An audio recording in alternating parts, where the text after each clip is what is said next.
Welcome to week 85 of Misha and Dianne Watch Santa Barbara. Hello. I think I've mentioned that we've been watching Knots Landing and Hill Street Blues every Thursday night. And we also start watching Falcon Crest on Fridays and St. Elsewhere on Wednesdays on the original days. And we just finished Season 5, Episode 25 of Knots Landing, which was the last episode of Knots Landing to air before Santa Barbara's premiere in 1984, March 29th, 84. And the reason I get to mention it is because Grace Zabriskie was in it as a hired killer. Grace Zabriskie, of course, played Theda Bassett on Santa Barbara. And actually, we should also mention we watched a horror movie about a week or so ago on Svengoolie, and one of the people guest starring in it was Timothy Bottoms. Aha, brother of Joseph Bottoms. That's right. Who's playing Kirk Cranston right now. That's right. And this movie, of course, was shot in, I think it was actually 1986, so it would have been running concurrently with Santa Barbara. Mm-hmm. And a few years before Land of the Lost. So Knots Landing had its cliffhanger, and it was actually one I didn't remember. I remembered a cliffhanger about Lotus Point, but I guess that's next year's. So this was one of several cliffhangers of someone in a car waving through the back window that we're going to get. Mm-hmm. And happily, Kathy Geary has left Knots Landing after an excruciating 3 years. Yes, and I believe this might have been the daughter's last episode as well. Yes, we've been watching someone's VHS tapes from an Australian run, and the voiceover says Claudia Leno makes a final appearance as, I can't even remember her name. Diana Fairgate on Friday's Knots Landing. Dylan! Well, this is episode 410 of Santa Barbara, which originally aired Monday, March 10th, 1986. It's very Dylan Hartley-centric. He's got in a lot of things. Dylan arrives at the Orient Express and asks maitre d' Mark, it's interesting having two Marks on the show at the same time, to take some food up to his pilot. So presumably there is a heliport on the roof of the Capwell Hotel. Mm-hmm. Which I think we always suspected, but I think this may be the first proof we have. We never actually hear the loud sounds of a helicopter taking off or landing when we have scenes in the Orient Express. And originally, the Orient Express was built on the roof of the Capwell Hotel, but then, as we saw when Nick was battling that assassin, there is now a sort of a new roof area. And it did seem to have potentially another level to it. So possibly that's where the heliport is. But he did say take this up to the pilot. So it must be even higher than the rooftop restaurant. Kelly lies to Dylan when he asks, did Nick get that money he needed? She says, yep. Stay out of our lives. And Kirk shows up because this is a meeting for the transfer of power over to Kirk from Kelly. And Dylan gives him the quarterly financials for the Hartwell Investment Company. This is the first time we hear that it's a sort of a cross between Hartley and Capwell Investment Company. And Lockridges aren't involved in that part of it, apparently. Mm-hmm, mm-hmm. Nick reports the theft of all his camera equipment to Cruz. And he tells Cruz he was planning to sell everything today so that he could afford to bid on his own book. Mm-hmm. And he needs $10,000, but he tells Janice, who is his next victim, that he needs about $3,300 today. So Cruz thinks Nick should forget the book and just start taking pictures and sell those and forget that. But Nick is quite stubborn. So Janice shows up to lend him $3,500 happily towards the $10,000 he needs. But when he hears that Janice is working at Buzz's as a waitress to cover the slow slump she has in her modeling career, he realizes she's not the wealthy, lender that he thought she was, and tears up the check. Something we've seen Nick do a couple of times. Yeah.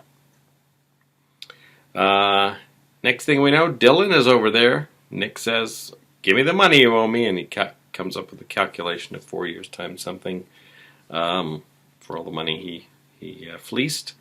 And Dylan writes out the check. And Nick says, "And I'm only taking this money from you under the condition that you don't tell Kelly." Dylan says, "Sure, whatever. But this is it."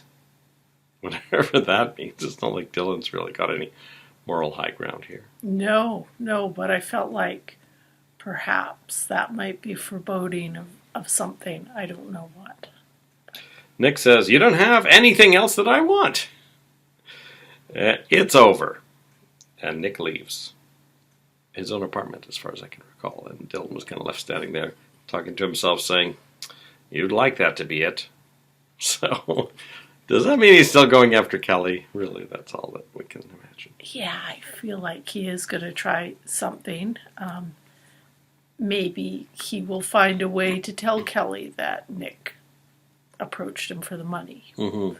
Which is something Kelly wanted him to do all along anyway. And he was due the money, so yeah, I think if I were Kelly and I heard that, I'd just take that information in and not mention it to Nick, because how's that going to help anything? Yeah. But I feel things are going to go haywire with this book and Nick, and he's going to get angry about something. I feel like the whole thing is going to go haywire somehow. And I think we're going to see more tension between the Hartley brothers, and I think perhaps that will lead to some sort of collapse or threat to Kelly's relationship with Nick. Mm-hmm. Yeah, Dylan was trying to talk about their relationship again a little bit when they were waiting for Nick to show up to the Orient Express, and he thanks Kelly because without her input, this casino venture wouldn't have gotten off the ground. And Kirk and Gina in Gina's motel room rehearse killing Eden. Mm-hmm. Gina pretends to be Eden. Kirk pretends to be Kirk, I think. And Gina kind of is ad-libbing, like, "Oh, you've caught me waiting for my lover Cruz in this motel room." Anyway, it kind of ends with Kirk putting a knife to Gina's throat, and Gina says, "You don't want to end up with the wrong dead woman on your hands," because she's a little concerned about how into it he was. He was very into it, and we can't really foresee how this is going to go, but I could foresee the possibility of them going through with this on Eden and her not being murdered, because I don't think Eden's character ends her story with so soon. But she could miscarry, perhaps. Mm-hmm. And that could be a really big problem for Kirk when he finds out. Mm-hmm. Gina asks exactly what he expects from her, because, of course, this play acting they're doing, he's the killer. Well, what does he need Gina for? And she says, "You probably expect me to do the dirty work." And she says, "You're a lot better qualified to do the job than I am. You've got that certain look in your eye. I've only met a few men who've had that look, and they've all been killers."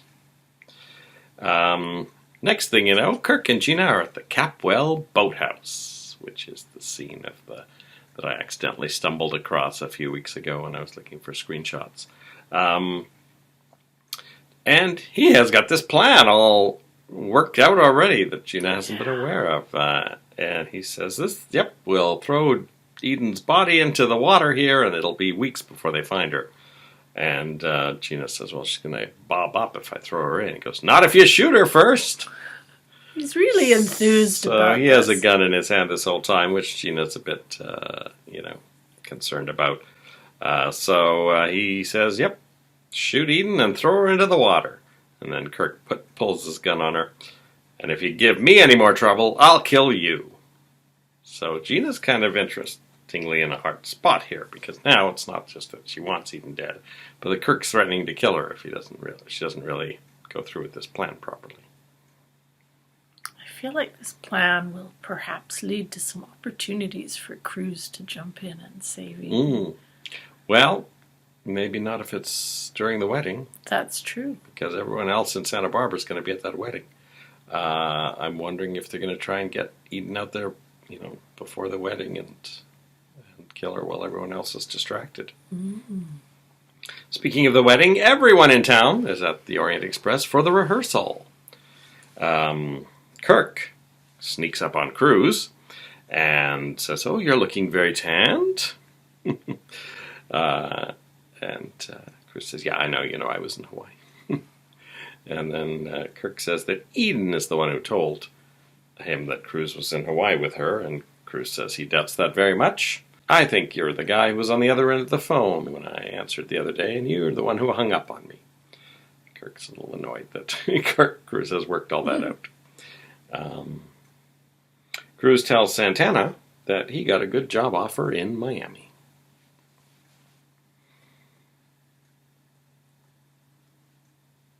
That we've already covered. I moved the Dylan stuff earlier so we could get it out of the way. Santana and Mason arrive at the Orient Express. They tell Mark, the maitre d', how they want the place decorated for the wedding, and Mason makes a joke about someone jumping out of a cake. Santana is taking a lot of negative stuff from Mason throughout this whole episode. And she is very obviously not into this wedding. She's basically left it to Mason to plan the entire thing. Mm-hmm. Which maybe is not the best idea. At one point, Mason's listing off all the people, on his side of the family. Ted's going to be his best man, etc., etc., and he realizes that Santana's side of the party is a little sparse, so he calls Ginger to have a couple of girls sent over to just pad out the bridesmaid side of things for Santana. So we see two girls that we may or may not have seen before. I don't know. I don't necessarily think they look familiar to me, and Mason couldn't quite remember their names. But someone who does recognize them is Danny, who says that they look familiar, and Ted says, "Those two girls were involved in that raid that I got caught up in last summer when I was wrongfully arrested." Gina arrives, and Mason says, "Don't tell me they sent you up here to be one of the bridesmaids." "You used to like me," says Gina, and Mason says, "I never liked you half as much as I've come to hate you." Mason arranges the rehearsal, fills in for Brandon, who can't make it, and filling in for Mason is his cardboard cutout that makes a return appearance. Mason gets drunker and drunker as the day goes on. He ends up making a series of offensive toasts. Danny objects, and then Cruz objects. Santana tries to tell them both just to let it go. But one person after another leaves in disgust. Finally, Kelly says she's ashamed to be in the same family as him. Cruz asks Santana, "How much of that garbage are you supposed to take?" She says, "As much as I have to for my son. I've got no other choice." And Cruz says, "Yes, you do. You can marry me." Did you expect that to happen? No, but I was actually really excited when it did, because I think this would be a perfect setup if Cruz and Santana did get married, and then he and Eden still love each other, but they're both married to the wrong person. Mm-hmm. And we've got Eden's husband actively trying to kill her, and who knows where that'll go. It could mean she gets injured, that she loses the baby, or it could be that she has all these apparently terrible mishaps, and Kurt keeps stringing her along. But either way, if Cruz is married to Santana, he's someone of honor. He wouldn't. Now he's in the situation where he wouldn't want to renege on his commitment. Yeah, I'm thinking, this is just, soap opera-y. That just as one person gets free of their encumbrance, the other person is now encumbered. So I wonder if this actually heralds the end of the Eden and Kirk marriage coming up, just as it's too late for Cruz and Eden because he's married Santana. So, yeah. But I think, I think the whole reason Kirk is getting Gina to kill Eden, I assume, is so that he'll have an alibi. Mm-hmm. and if Eden somehow, doesn't die, that she'll finger Gina instead of him. Mm-hmm. So mm-hmm. I'm not sure how this will cause the downfall of their marriage, unless Eden does spot Kirk. But remember, I had thought maybe Kirk finds out she's pregnant and comes running to save her. Yeah. Although the way they were rehearsing it, it seemed to me like Kirk says, "I'll be hiding in the shadows, making sure you kill Eden, otherwise I'll kill you." So he won't really have an alibi if he's there at the same time as the killing, right? Yeah.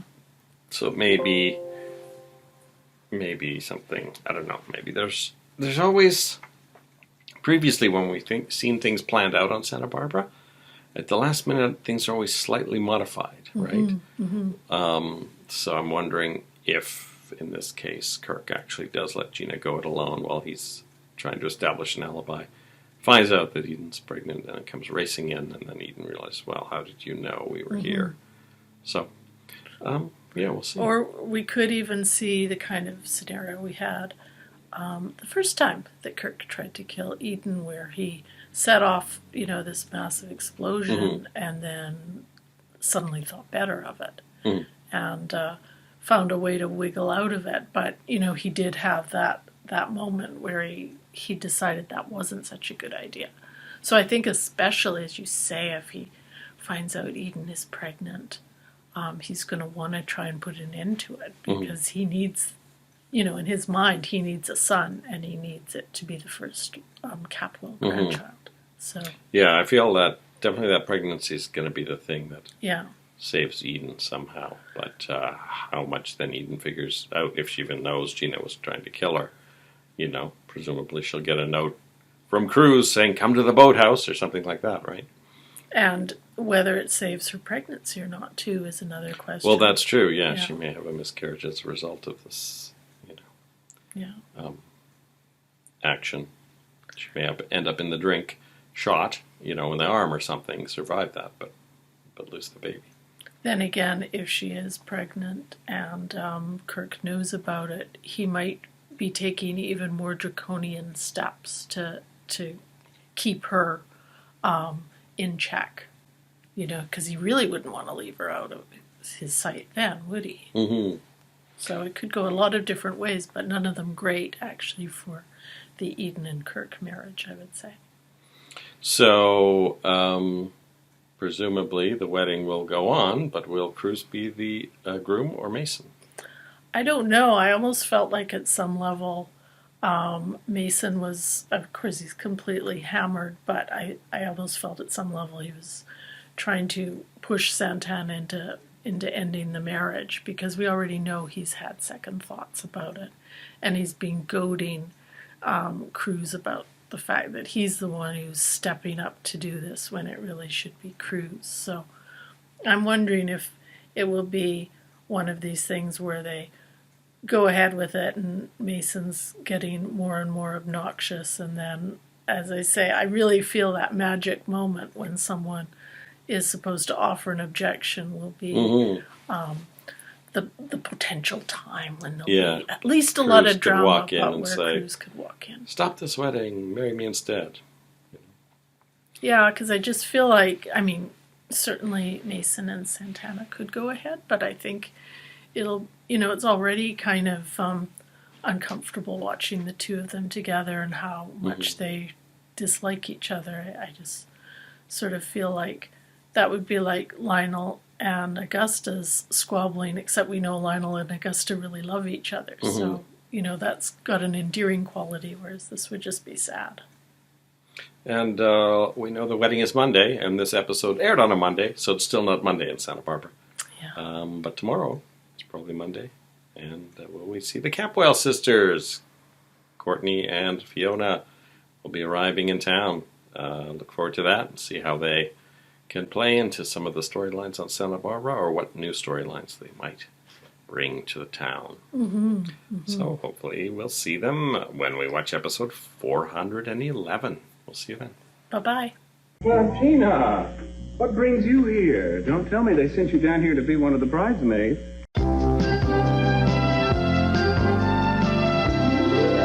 Do you want to change your mind? What? Deny old constantly crabby the pleasure of my wedding day? Welcome back. Hello. We finished episode 411 of Santa Barbara, which originally aired Tuesday, March 11th, 1985. No Courtney and Fiona yet today. Ted picks Mason off the floor of the Orient Express. And Ted says that he's going to make sure that Mason makes it to the altar tomorrow. So maybe that explains why we haven't seen Courtney and Fiona yet. The wedding is still tomorrow. And we should say that not only is Mason sprawled out on the floor, but he's actually covered with salad as well. So he's obviously had quite a wild time between the last episode and the opening of this one. He's being prodded by the staff a little bit when, to their delight, Ted shows up. Mason tells him he's only marrying Santana so that he can have Brandon.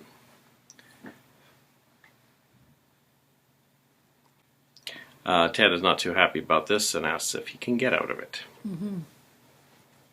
Santana tells Cruz she's putting up with all of Mason's bad behavior because she's worried he might change his mind about marrying her. Mason swings by to apologize. Says, good thing I'm not the jealous type. Mm-hmm. But he also still gives a bit of needling to Cruz as well. Says, I really wouldn't be doing this if you would just step up. Mm-hmm. So, when Mason leaves, Cruz says that, Santana could marry him instead, and Santana says she won't marry Cruz because she loves him too much, and he would always be thinking of Eden. Cruz kisses Santana to prove he can stay focused on only her. She kind of calls him back after he leaves after this, but says,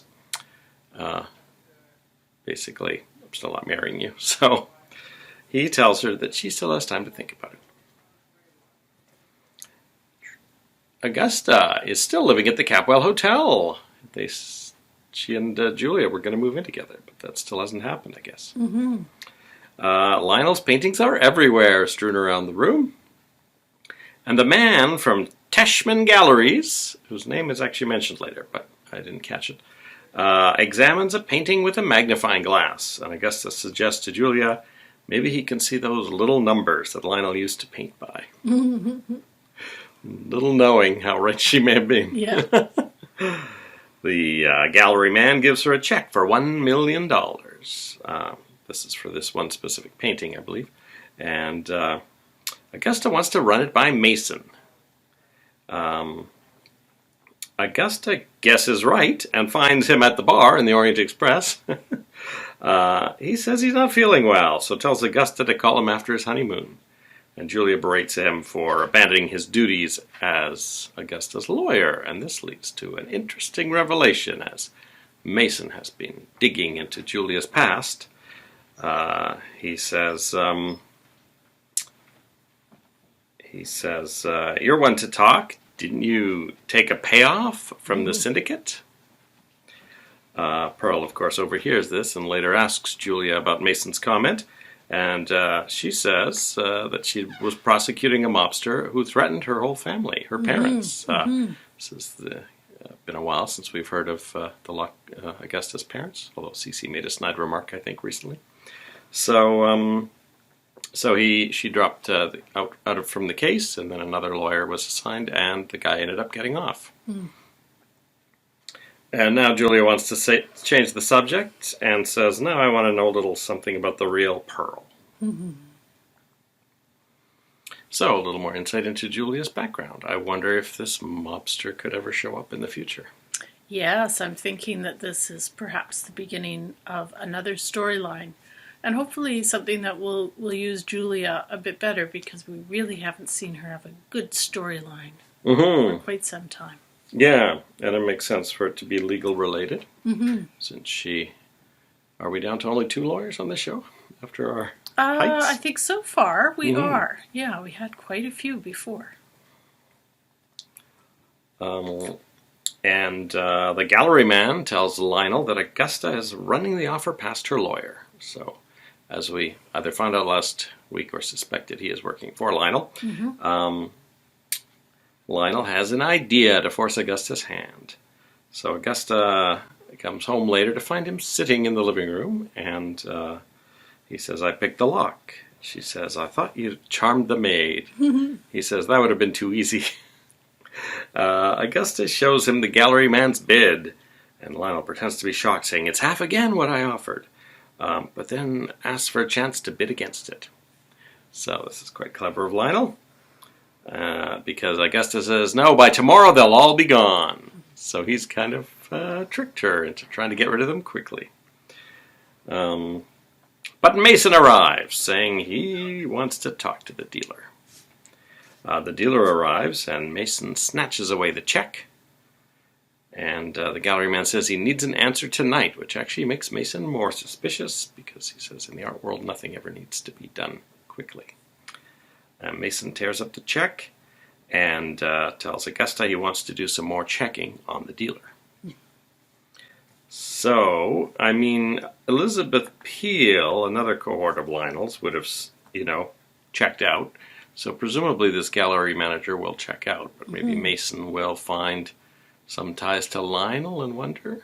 I mean, it's really, I don't see why Mason would care if he found out Lionel was really the buyer, But it's possible Mason could get another appraiser who isn't in Lionel's pocket. Or if he really finds a way to open it up for bids, then I would think that interested parties might bring their own appraisers. Well, I think those appraisers might value it a lot less, and Mason will suddenly become very suspicious. Yeah. The gallery man also tells Lionel that Warren approached him to sell the painting that Lionel gave him for his 18th birthday. And you can tell Lionel's a bit saddened by this, but of course, since Lionel's the buyer, he just tells him to buy it. Yeah. Then Lionel finds Warren at the bar, I believe, and tells him he's been spending too much time and money at the casino.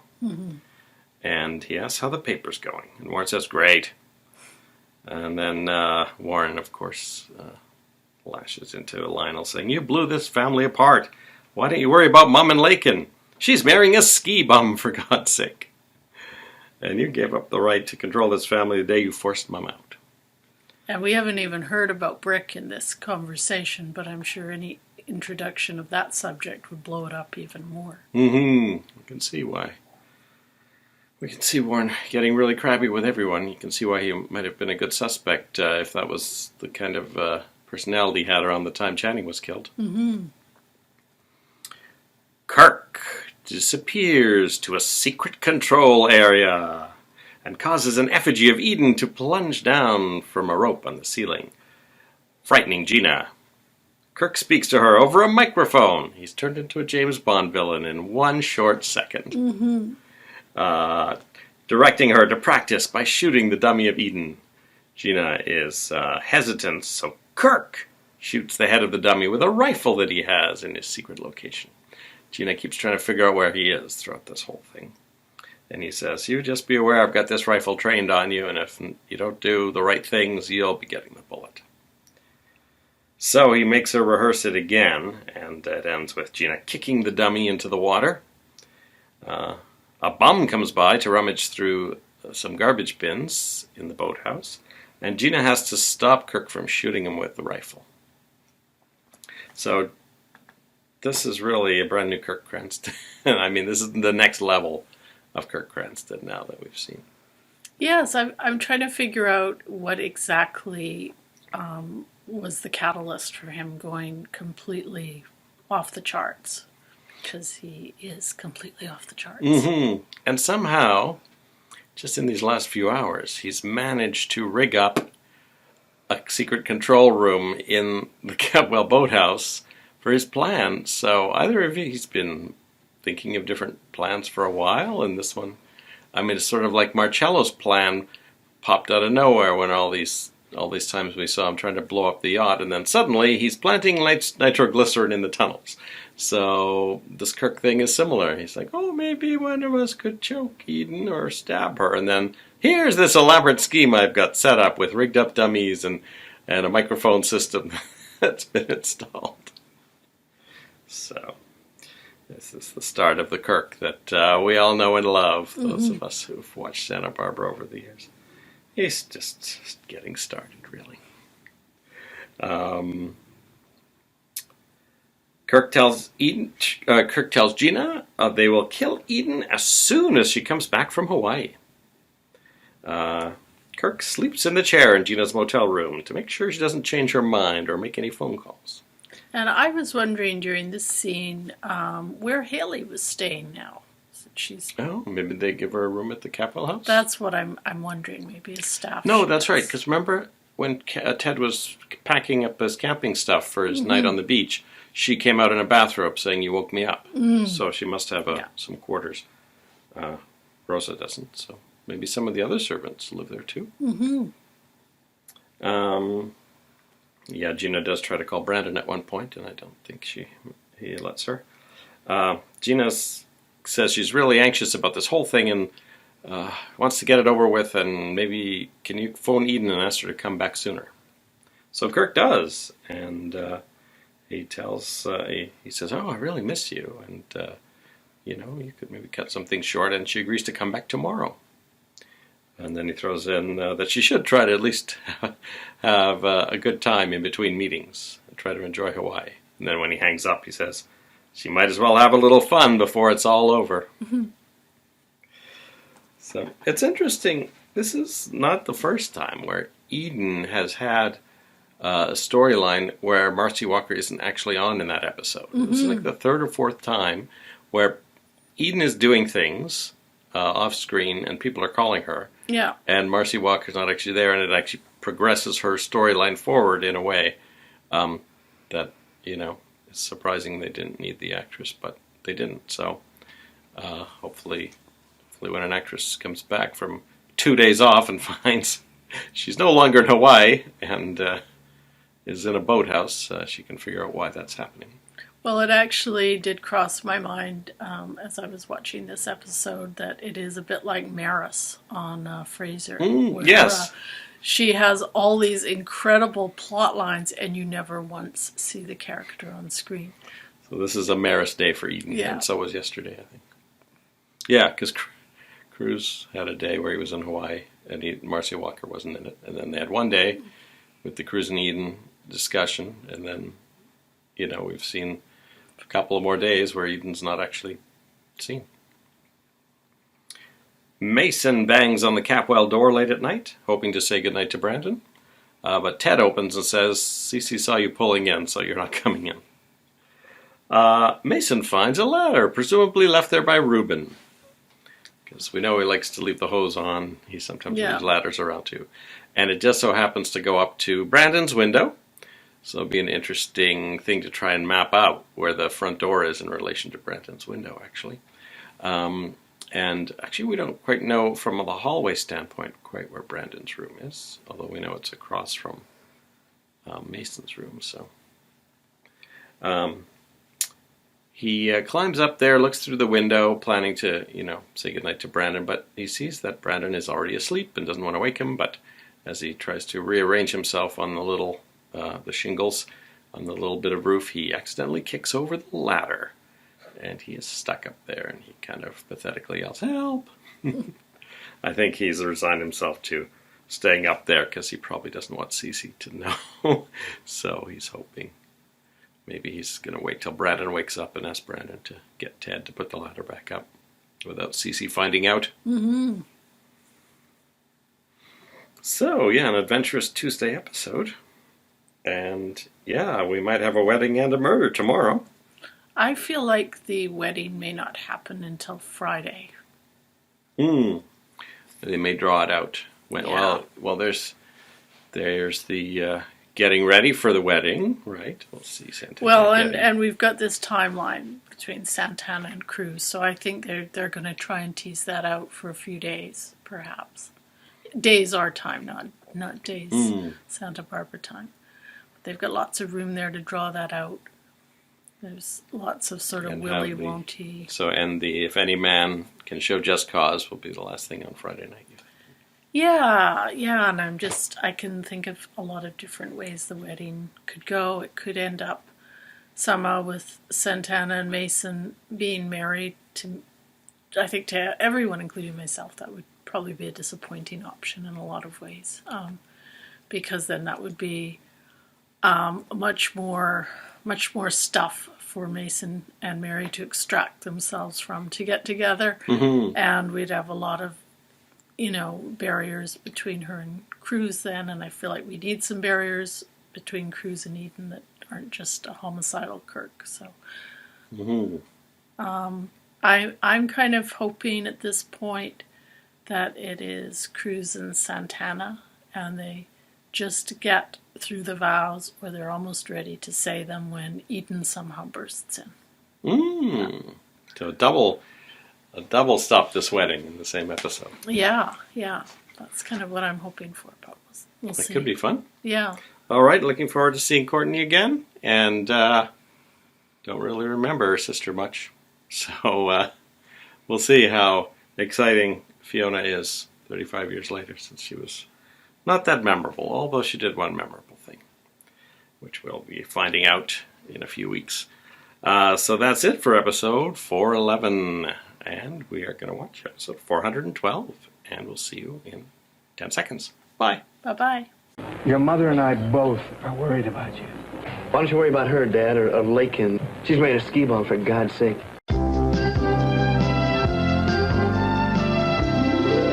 Welcome back! We've watched episode 412 of Santa Barbara, originally aired Wednesday, March 12th, 1986. Hello.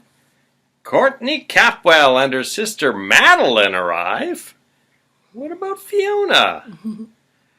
Either Fiona has ceased to exist, or Madeline has been renamed to Fiona. Fiona has been renamed to Madeline, like we saw a couple of times before with other characters, like Cal Castillo, and I think Jack Stanfield Lee had a slightly different name before he came on, and we'll see that in the future with Daniel Trask.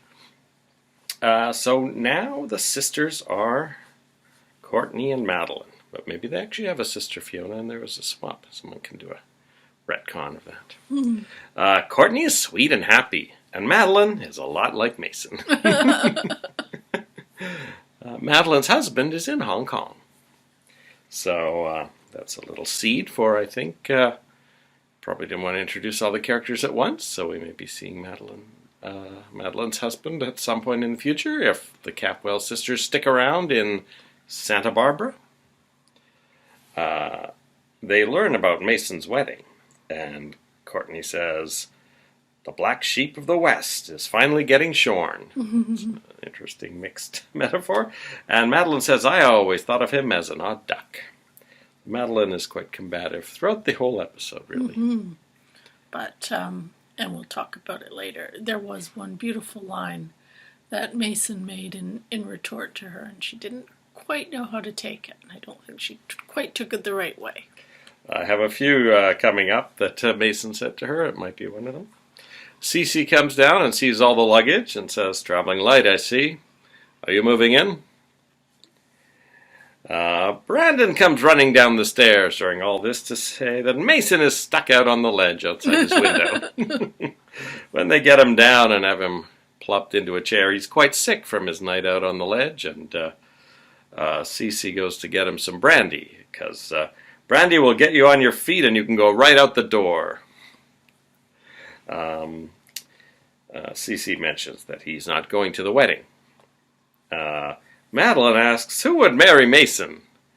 Ted says, "Santana Andrade," and Madeline remembers her from the last time they were there, for that horrible party for Channing. This is actually kind of fun that they're now retroactively inserting characters into that party from 1979 that we got a nice glimpse of only in the few seconds before the opening theme in the pilot. So she assumes that Santana Andrade is pregnant. She is seems to be quite racist, basically, and very classist, because she's aware that Santana was the servant at that party.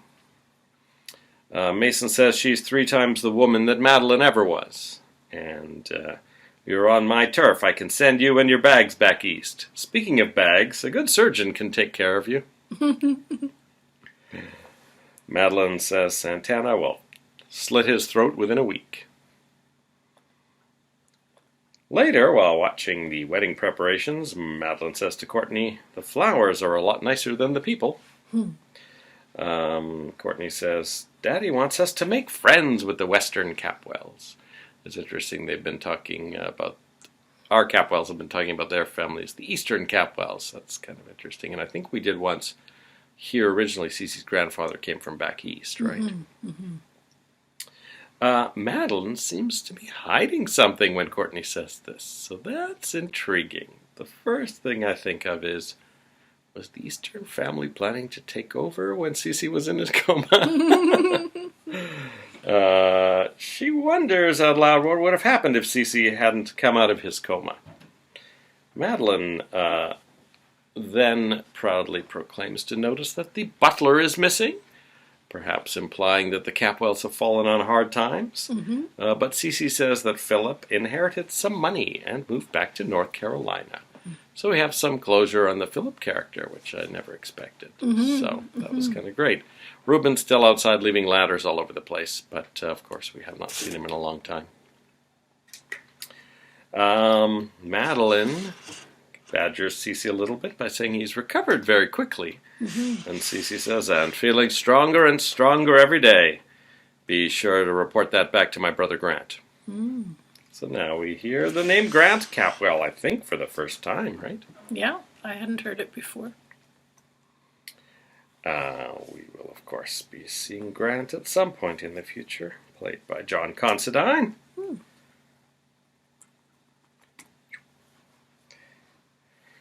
Madeline sort of protests that she doesn't report back to anyone, but that really seems to be that they were planning some sort of coup, maybe. Yeah, I definitely got a sense that they took a great deal of interest in Cece's coma. I mean, really, that thing where Mason was trying to take over, maybe Grant thought, you know what, if we just had someone on there, on that side, Yeah. we maybe could have gotten ourselves involved in that and taken some control. So maybe he's decided to send out his kids. Now, Courtney is probably the Kelly of the Eastern Capwell family. Yeah. And Madeline seems kind of like a merger between Eden and Mason. She's as snarky as Mason, but she seems to be maybe in the similar position as Eden would be in the Eastern Capwell business. Yeah, it'll be interesting to see how all the cousins interact with each other. Yeah, they all seem to remember each other from before, and Eden was kind of excited they were both coming, so maybe she will get along with Madeline. Yeah. I mentioned last time I didn't remember anything about Madeline, and this is except the one important thing that we will know when it happens. Yeah, this is an interesting character, actually, that she's kind of like Mason's opposite number, so I kind of look forward to that. I just remember Courtney is that her name? Being likable and getting involved in the teen scene. So Cool. Rosa finds Santana getting ready. Rosa calls the whole thing ridiculous and refuses to help Santana get dressed or even attend the wedding. Santana says that Cruz loves Eden. Cruz arrives and tries to get Santana to marry him again. Cece wonders why Santana would prefer Mason over Cruz, and makes Santana come to the Capwell mansion while she's trying to get ready for her wedding. He tells her he knows Cruz asked her to marry him, and Santana says that Cruz will never be over Eden. Cece tells her that he went to Hawaii to end things. She says, I know all about the Hawaii trip. And then Santana reveals, well, the reason Cruz went there is because he knows that Eden is pregnant with Kirk's baby. And then Santana says, that makes it even worse. Eden is still Cruz's first choice. So Cece was trying to cement the deal, and he actually made it unravel more. Cece can only counter with, Mary is Mason's first choice. I actually thought that was a valid point for him to say, because I think the fact that this marriage is perhaps losing Mason some opportunities is something Santana hasn't really acknowledged very much.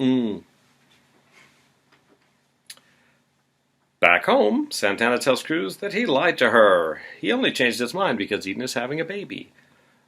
She says Mason only ever tells the truth, even when it hurts. So, this makes Saul thinks Santana is back on the side of marrying Mason, but alone we see as she's all dressed and she's sitting there thinking. So maybe she still has some thoughts, about this. Eden writes more love letters to Cruz and then calls the front desk to let them know she's checking out early. Head for the boathouse, Eden. Head for the boathouse. Kelly comes home to find Nick's apartment filled with boxes. Nick got his book. That's kind of exciting. She helps him put the covers on. Kelly thinks that Cruz lent him the money. And Nick plays along with that. But then Kelly runs into Cruz and thanks him for lending Nick the money. And Cruz says, "Oh, yeah, well, I'm sorry I couldn't. Maybe if he'd waited another week." So then Kelly goes right back to Nick and says, "Did Dylan give you that money? Just last week you said you didn't want him doing that." Nick says, "Now I have my book."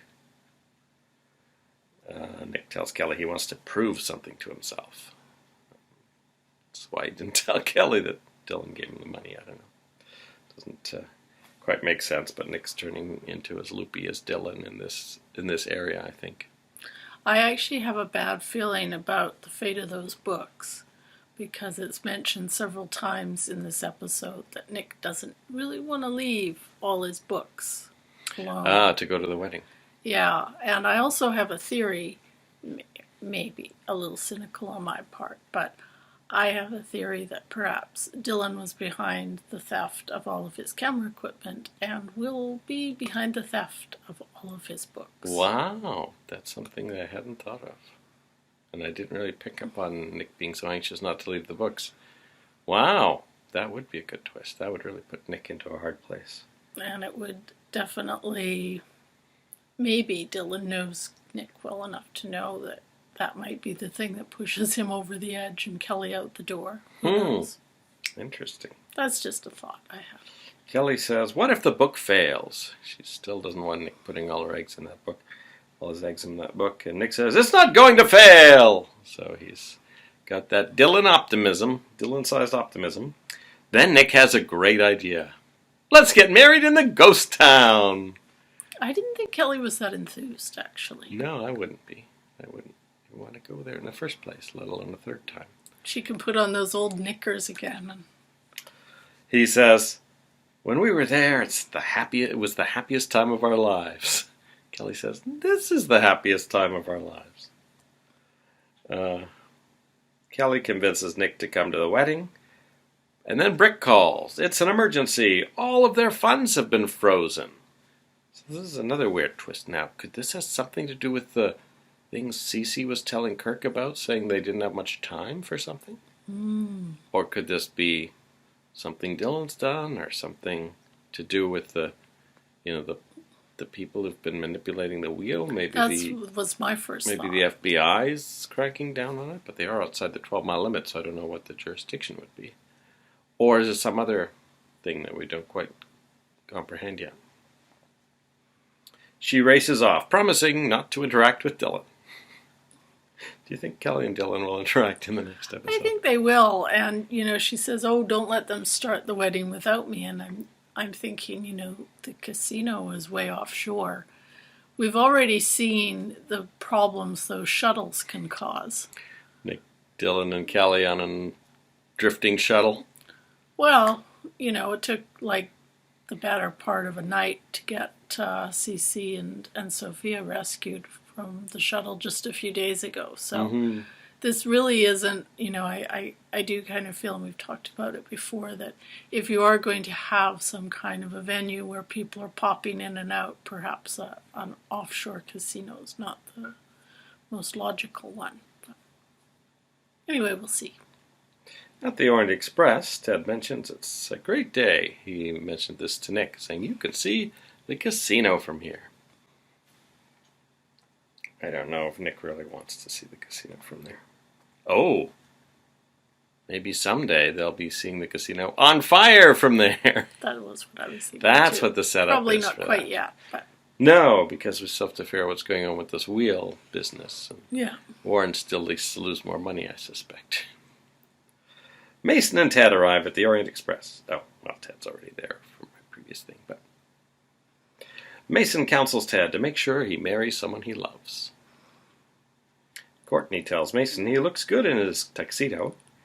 Mason looks at what Madeline's wearing and says, "What did you do, Madeline? Mug a chandelier?" That was my favorite line. And what I love about it is she just she pauses and she's trying to work out if this is a compliment or an insult. And she decides it's a compliment and thanks him. But really, we know it was an insult. But then she follows up with, "It's your maid I want to see." Rosa realizes that Cece really should be at that wedding because he's sort of slamming papers around. And she says she should be too. So she talks him into going. When they arrive, Mason welcomes Rosa and says to Cece, "I know we've met, but I can't place the name." Cece, once again, is not really taken in by Mason's glib remarks. Courtney chats with Brandon. That might be a nice pairing in the future. Mm-hmm. Santana is very late, and everyone's kind of commenting on why can't we get started. Mason thinks she might show up. The minister wants to begin. Cruz runs into Santana in the elevator at the Capwell Hotel. He says there must be 100,000 other ways to get Brandon back. To get away from him, she exits on a random floor and runs into the stairwell. And he runs up after her. So I'm not sure why they moved the action to the stairwell. I'm worried something's going to happen in that stairwell. Yeah, that Santana might fall off of it or something. Yeah, or they got locked in there. That's possible, because the door won't too. open or something. I don't know. Yeah, because they could have had that conversation in the elevator. All I know is we've been doing workouts on the stairwell in our apartment building, and running up those stairs is actually, that does take a certain amount of exertion. Mm-hmm. So I just can't imagine they're Dressed either for her wedding in her heels. Yeah, exactly. Cruz in slippery dress shoes. Well, Marcello was dressed in slippery dress shoes, and he was running downstairs, so he's actually lucky he never slipped. Oh, and that is it for this episode. A lot of stuff happened, and we finally saw the Capwell sisters. I'm looking forward to their adventures in Santa Barbara. Mm-hmm. Looks like Eden was spared death for another day. We didn't see Gina and Kirk today, but maybe these things will sync up with the wedding. And we had credits today, cast credits, and we have 2 new additions. Courtney Capwell, played by Julia Campbell, and Madeline, played by Terry Davis. So they have not given Madeline a last name yet. Maybe they learned something from the Fiona debacle. Mm-hmm. They've decided they may want to wait to decide what they're going to name her husband before they give her last name. So either they're keeping it a secret for some reason, or they haven't decided yet. We'll find out when we watch episode 413 of Santa Barbara. We'll see you then. Bye-bye. Santana's the maid, or she was the last time we stayed here. Oh, man, that horrible party for Channing. Santana Andrade.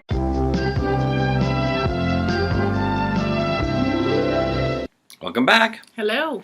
We finished episode 413 of Santa Barbara, which originally aired Thursday, March 13th, 1986. Santana twists her ankle as she runs up those stairs, and Cruz catches up with her, and, long story short, kisses her to once again try to convince her to marry him. She refuses him again. He says, "Well, that's it. I'm leaving town tonight at 8:30. Tell Brandon I'm working with Miami Vice." Eden comes home and can't find anyone, so heads to the beach house to look for Cruz. She did call Kirk immediately upon entering the house, but then immediately started thinking about Cruz again. Kirk discovers that Eden has checked out of her hotel. He tells Gina that Eden will arrive tomorrow, not realizing she's already in Santa Barbara. Gina says she's changed her mind, but Kirk threatens to shoot her if she doesn't kill Eden. Kirk writes Eden a note from Cruz. Gina looks at the handwriting and says it doesn't pass muster, so Kirk pulls out the old typewriter that he's, earlier in the episode, moved down into that bureau next to the staircase and types out the note for Eden to come to visit him at 2 a.m. at the boathouse, or 2:30. I don't know if it's AM or PM, actually. Probably PM. Yeah, if he's expecting her to arrive in the morning. Mm-hmm. Maybe she'll arrive at 2:30 a.m. when she gets the note. Yeah, so I think Gina's going to be a reluctant participant in this, and maybe she'll figure out some way not to have to go through with it. Or, you know, if I know Gina, she might figure out some kind of, I don't know, double cross or some way to get Kirk caught up in his own trap. Mm-hmm. She's very clever. Mm-hmm. Yeah. Looking forward to that, and I guess it's not happening at the same time as the wedding, so I don't know what the rest of the cast will be doing while that's going on. Maybe recovering from the wedding. Kelly arrives at the casino, and, oh, surprise, only Dylan is there. She seems to quickly sign some documents and get ready to leave. And he says, oh, that shuttle's going to be a while. Why don't I just fly you back in the helicopter? She does not want to be in the helicopter with him. So he says, well, okay, let's bet on it. Spin the roulette wheel, and you pick a color. She bets on red. And then we see the computer watch is on Dylan's wrist, and he controls the ball, and it lands on number 11. Black. So Dylan has been cheating at his own casino. Oh, Dylan. What could we expect from this guy? So anyway, I think this may contribute to Dylan's downfall at some point. He may just be cheating the wrong people. Mm-hmm. Mm-hmm. So he might have another Carlo type after him at some point. Plus whatever Cece's got planned for him. Yes, and we already know that Brick has been keeping his eye pretty closely on the finances and has some things that bother him about them. Mm-hmm. And now with Kirk involved, maybe he'll spot something as well. Mm-hmm. I don't know if Kirk and Brick have really had any scenes together. I don't know if they'd get along. No, I don't know. I feel like Brick would kind of see through Kirk a little bit, but I don't know. It'll be interesting, too, I'm thinking, with the Warren storyline, how Warren's getting more and more in debt. Mm-hmm. You know, that might be, if he finds himself massively in debt to the casino, that might be something that Augusta and Lionel will have some sort of a personal interest in investigating at some point. Mm-hmm. Probably helps a bit that his parents are investors in the casino, though. So. Yeah, that's true. So guess what? Instead of flying straight to the Capel Hotel, Dylan takes the scenic route. And Kelly is saying, I've got to get to the wedding. I'm already late. He's flying her up the coast. See some exterior shots of flying up the coastline, quite similar to what we see in the closing credits. So I'm not sure if that's the same footage or not. When they finally show up there, Nick is so happy to see Kelly, and then Dylan walks in behind her, and his smile fades. Dylan makes fun of Nick's suit, and then tells Nick his book is going to fail, and maybe Kelly will bail him out. So Dylan is going full on Dylan in this episode. Yeah, it almost, you know, the smarmy way he was talking about his book failing, it made me think about what you said yesterday, that maybe he's going to go and sabotage those books or steal them. Yeah, I feel like seeing that scene of the watch today kind of tips us off. We already knew he was a scoundrel, but tips us off that he's willing to cheat. Even the people who are investing in him, really, he's willing to cheat. So I think he would cheat his brother too. Mm-hmm. Madeline asks Cece if all his wives were late for their weddings. Ted mentions, I think to Courtney, that there's a bit of a rivalry between Cece and Grant. So that'll be interesting. If Grant ever shows up, we will see what that's like between the brothers. When Sophia arrives, Courtney congratulates Cece and Sophia for getting back together. First, she and Madeline gossip a bit about Sophia's return to life. Anyway, she quickly is set straight about the fact that they're not together. And Cece actually tries to kick Sophia out, but Mason says, no, I invited her and I want her here. Sophia says they should call a truce for the family, but Cece says she should have thought of that before her latest affair with Lionel. So this is, Sophia's not even letting this get on her nerves anymore. She just says, you know what? I married a warm, compassionate man, and I'm not going to stop until I find him again. So she's going to nag at Cece, and I think we already know from, some of the internal fantasies we've seen of Cece's that I think he will eventually be worn down. Mason has decided to stop drinking.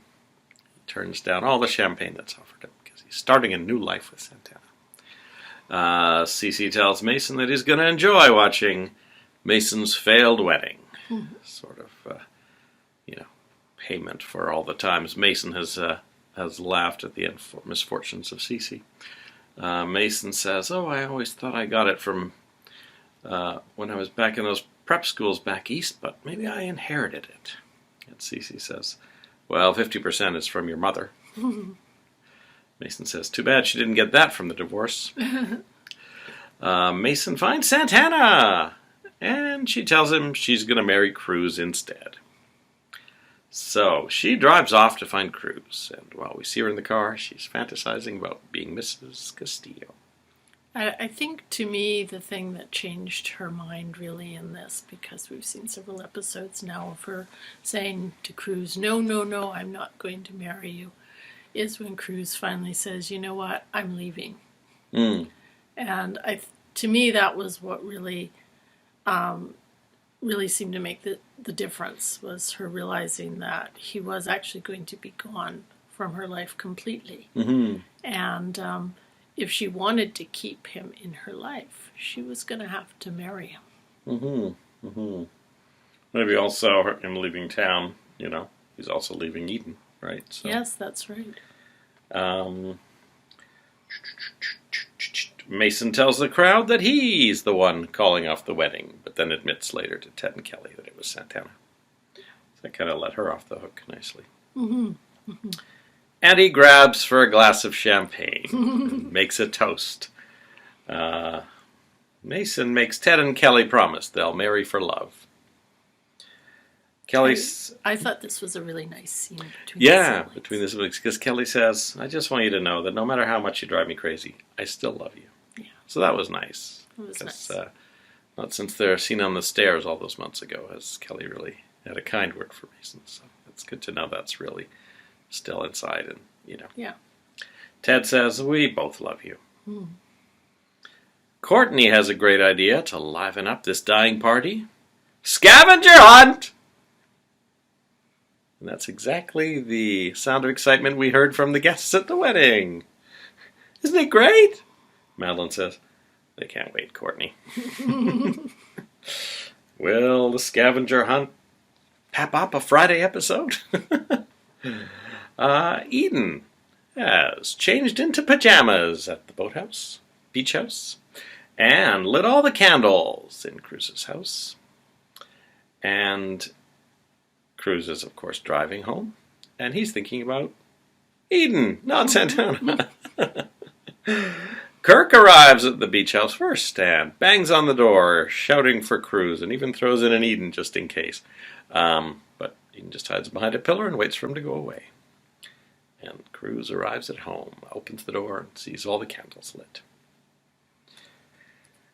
I think maybe Santana will walk in on something she was extremely not expecting. Yes, and now, of course, she can't turn around and marry Mason because they've broken up in a very public way. Yeah, So, she could. She said, okay, Mason changed my mind. Get back on. yeah. I feel like it would be a little, without a certain amount of stuff going on in between this point and maybe the next point. I think that would be hard to just turn around and do now. Now, maybe if they developed a relationship and an understanding with each other, then that could be a possibility again. But. Well, the sweeps are over, so probably now we can ride this long journey till the next sweeps before something can happen on this front.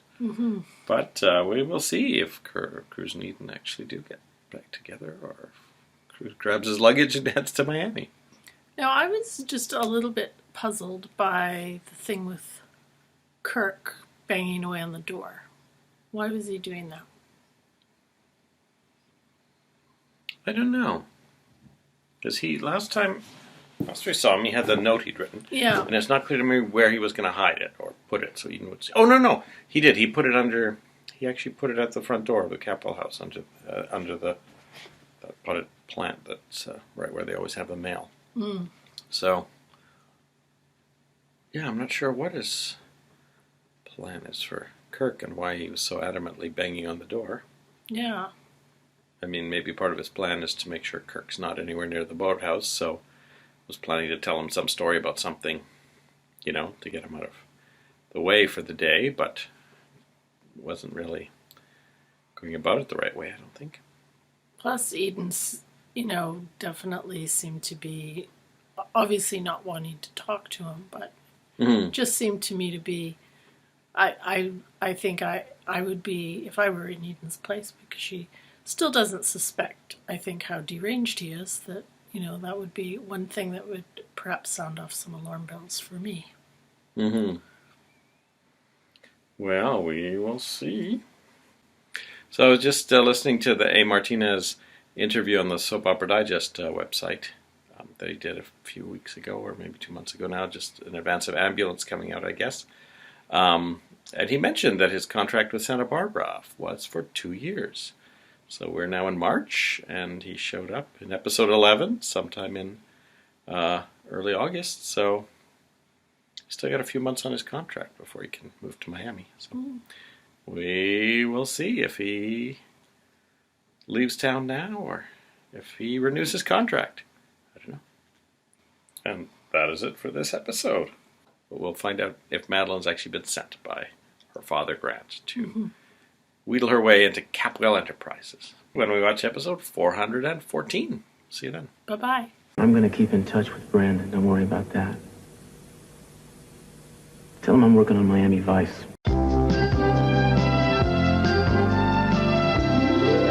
Are all Californians so lethargic, Madeline? Really? Excuse me, we call that laid back. Welcome back. Hello. We finished episode 414 of Santa Barbara, which originally aired Friday, March 14th, 1986. Courtney reminds them that they played scavenger hunt when they were kids. Mason says, well, we all had measles too. Madeline remembers that they all used to play, including Channing. She likes to mention poor Channing as often as she can to see if she can get a rise out of the West Coast Capwells. Now, it occurs to me that maybe she doesn't know that they've actually got a new Channing. Oh, yeah, that's true. That'll be some new stuff that can come out. I'm sure Brick will be delighted to meet this branch of his family. Madeline and Brick will really get along. Madeline and Mason snipe at each other during this exchange, and Mason adds a lobster trap to his list of items on the scavenger hunt list. Mark arrives at the wedding, and Madeline starts stroking his chest and suggesting they add him to the scavenger hunt. Mary arrives, and Mason tells her the truth about Santana being the one to call off the wedding. She's, of course, already heard the fake story jetting around the room. Mary and Mark decide not to take part in the scavenger hunt and head home to start their honeymoon. Now, it must be said, Mary's not really excited, I would say, about starting this honeymoon. Yeah. Mason, tried throwing in a few bon mots at one point. As they were leaving, he yelled, "Sweet dreams!" Courtney wonders if all Californians are so lethargic. And Ted says, we call it laid back. Mark gifts Mary with some lingerie, which she puts on, and he starts to kiss her, but notices she's not into it at all, and pretends to be exhausted and turns in for the night. That's nice of Mark, considering how long he's waited. And may high school. continue to wait. I have a feeling this is not going to be a quick turnaround for Mary on this topic. Yeah. I married a nun. Kirk arrives at the airport, only to find that Eden has canceled her flight, and the clerk says maybe she took an earlier one. He does not run into Santana, who is also there, and she finds out Cruz is not on his flight. they say, go on in, you got 10 minutes. Check out the plane, see if he's there. This is, of course, a long time ago before you had to wait 2 hours to get through security and all of that. But it's interesting because to me, it never even occurred to me in the last scene of the last episode that Santana was headed to the airport. No, I thought she was headed to the beach house, stopping for packing or something like that. Yeah. But I guess she knew it was almost 8:30. She calls the beach house and the phone rings because Cruz is busy reading the pile of letters he's found from Eden. And Eden watches from behind a pillar and reveals herself only as he starts reading the last one. And she kind of fills him in on what she wrote today. The phone rings. It's Santana, of course, and Eden takes it off the hook. Cruz says he prayed for this, but then it reveals to her that she's carrying Kirk's child. She actually says, well, I'm not entirely surprised. I felt a bit odd, but I was putting it down to not recovering from the explosion. And at first she says, that's not possible. Right, because of the birth control. But I guess then it sort of slowly occurs to her that it is possible now. I don't know what she would be attributing this to exactly, if she would just think, as many women would, that perhaps there'd been a failure with the birth control, or if she's actually starting to put together that there may have been a bit of skullduggery. I don't think she's thinking that yet. She says, well, since Kirk thinks we're already having an affair, we might as well have a real one. And then she says her other idea is to just tell Kirk the baby is Cruz's. Wow. That all comes out very quickly. Cruz is kind of silent during this, and she says, tell me I'm not too late. And he doesn't answer, and she runs out. It's interesting how Eden's reached this point, because she actually doesn't know how completely insane and, psychopathic, deranged that Kirk is. So she's kind of been working all this out on her own, I guess, from the point of view of really not feeling it for Kirk and really feeling it for Cruz. I would think that's where her mind is at. She has no idea what Kirk is really like at this point. Good thing Eden ran out, because Santana arrives, and otherwise this could all get straightened out, but no. She says to Cruz her cousin Diego in Ensenada is a priest, and he can marry them tonight. And he says, yeah.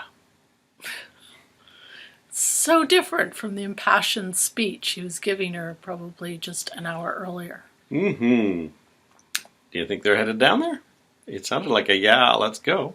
I felt like they were. I felt like he was just kind of giving up and would just kind of lifelessly sit in the car next to her all the way off to see Diego. But I mean, if Eden hadn't arrived first, I could see it making more sense. And then just as he's married, Eden wants to leave Kirk. But he actually knows all this before he makes the decision. So that might annoy Eden to some extent. Yeah, I feel like for him, he doesn't want to be the person who gets in the way of Eden's marriage, especially if there's a baby involved. I don't think he can get over that fact. Yeah. Gina arrives at the wedding, only to have Mason tell her it was cancelled. She assumes that means that Brandon will stay with her. No one tells her Santana's planning to marry Cruz. I think only Mason knows, actually. Madeline and Courtney come to meet the woman who married and divorced Cece within the space of a year. Gina is not taken with Madeline. She suggests perhaps she might have something in common with Ginger's girls, who are hanging around. Nothing to do since they don't need to be bridesmaids. Kirk finds Gina in the stairwell and tries to convince her that Eden is taking that last piece of evidence to Cruz as they speak. Gina doesn't buy it at all. She says since they're not sure where Eden is, they should call off the plan. Now, this is where Kirk mentioned something that's interesting, because we had thought, why is he going ahead with Eden and trying to get her pregnant at the same time? But he says a line like, I'm not going to sit by and raise Cruz's bastard child. So yeah, that was an interesting He doesn't know Eden's pregnant, but he's saying at this point there's no way of knowing if she were pregnant, who the father was. And so Yeah, so he's fine with going ahead and killing her. So my thought is that Cece will have to tell him two things tomorrow. A, she never slept with Cruz, which Cece knows, and B, that she's pregnant, which could happen, and cause him to go racing back to the boathouse to stop Gina. Yeah, I found that really interesting that he would rather potentially sacrifice his own child in order to murder Eden. Has had sex with Eden once or twice. So. Yeah. You know, it just seemed really interesting, especially since he seemed so motivated by that money that comes with being the first Capwell son. But now he's grandson. Going to inherit everything because Gina. That's true, because Gina will, right? Found the will.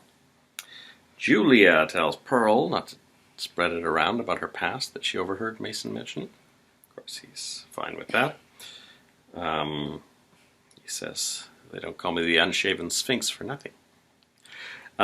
She says she got a letter from Jack Lee's partner, who we once saw, asking her to come to Washington to work on a criminal case. So that's an interesting twist.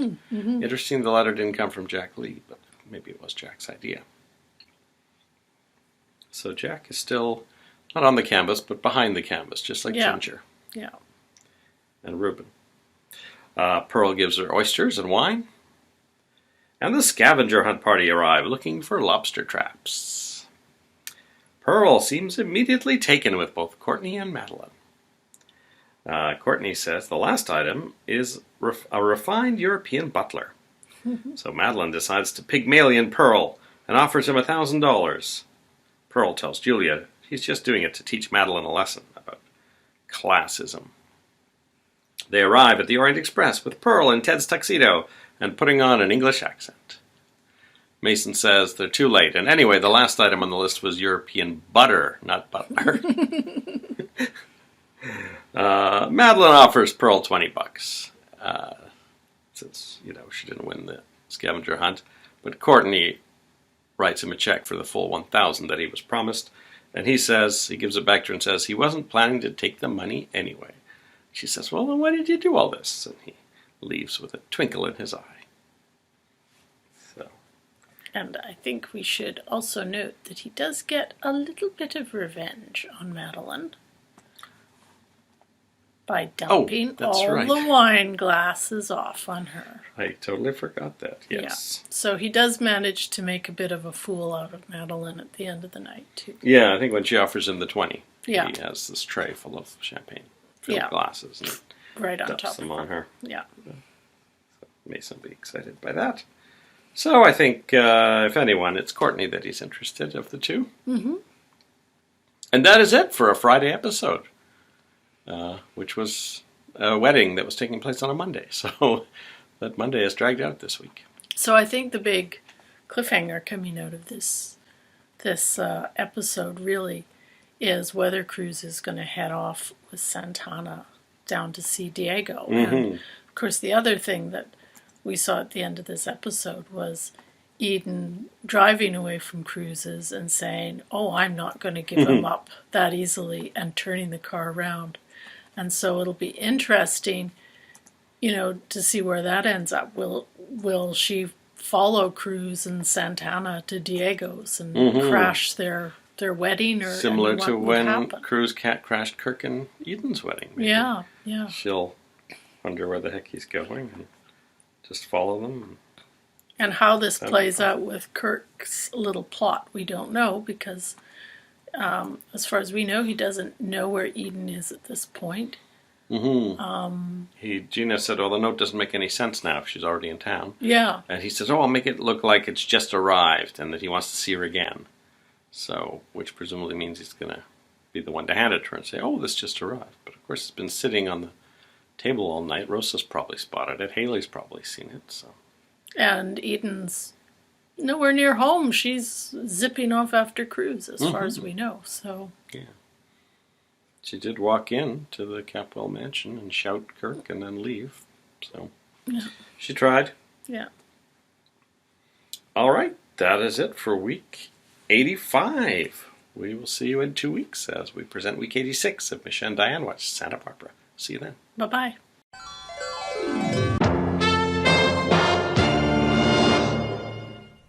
Earl, you won't tell anybody what Macy said about me, will you? Hey, they don't call me the unshaven Sphinx for nothing. Welcome back. Welcome back. Welcome back.